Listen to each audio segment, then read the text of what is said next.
지금 남한에서 정권을 잡고 있는 세력들의 유일한 자랑거리는 민주화 운동이다. 그것은 그들이 정권을 잡은 후 국가 발전을 위해 이룩한 업적이 전무하다 보니 민주화 운동밖에 내세울 것이 없기 때문이다. 특히 그들이 민주주의의 암흑기라고 말하는 5.16 군사혁명으로 수립된 제3공화국에서의 독재, 목숨 바쳐 항거해온 결과가 오늘의 민주화를 일으켰다며 이를 훈장처럼 달고 다닌다.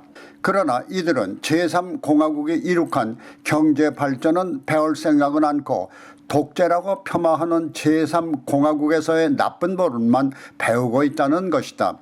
바로 공수처법이다.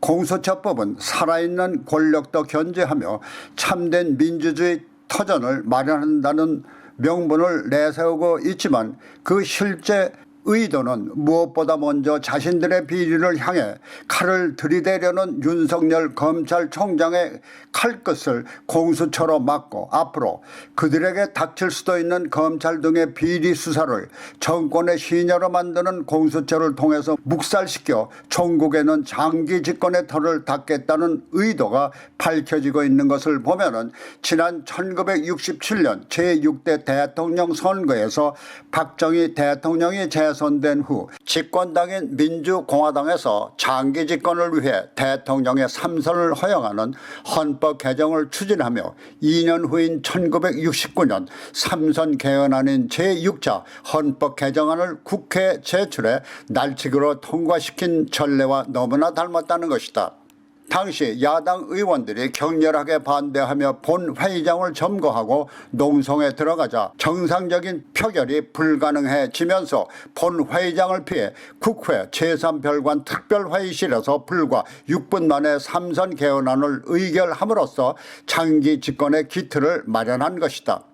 지난달 이와 같은 집권당인 민주공화당의 좀도둑 같은 날치기 의결은 민주화를 훈장처럼 달고 다니는 지금의 더불어민주당으로서는 도저히 용서할 수 없는 반민주적 횡포일 것이다.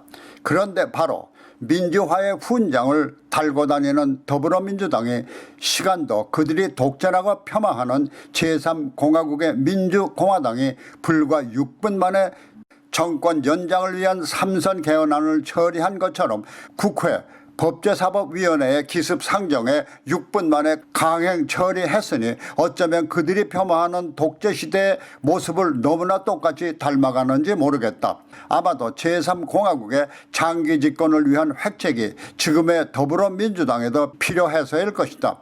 이렇게 국회 법사위원회에서 기습 처리한 공수처 설치법이 국회 본회의에 상정돼 야당이 필리버스터 등을 동원해 막아보겠다고 하지만 이미 정권의 유지를 위한 대통령 문재인의 간절한 소망이 담긴 것이 공수처이고 문재인과 운명을 함께해야 할 더불어민주당에서도 동감하고 있으니 그들의 다수 속으로 지난날 독재 정권이 다수의 힘으로 야당이나 국민적 의사는 무시하고 밀어붙인 것처럼 밀어붙일 것은 당연하다. 이런 더불어민주당의 작태를 보면 그래도 지금 그들도 혜택을 누리고 있는 독재 정권의 경제개발팀은 본받아야 할 텐데 본받을 것은 내던지고 민주화에 역행하는 짓거리만 답습하는 것을 보면은 지금의 집권 세력은 전혀 쓸모없는 집단일 수밖에 없다. 식어든 떨지나 말라고 했는데 신 것도 모자라 떨기까지 하니 말이다. 그러나 한 가지 분명한 것은 집권 세력의 공수처법 처리가 지난날 독재 정권의 반칙을 그대로 답습하고 있는 이상 당분간은 그들의 방패막이가 될 수 있겠지만은 본 방송이 이미 지적한 공수처법이 지난날 중국 진나라의 상황의 법처럼 가까운 장래의 부메랑으로 문재인과 그 일당들의 목을 향해 날아온다는 사실이다.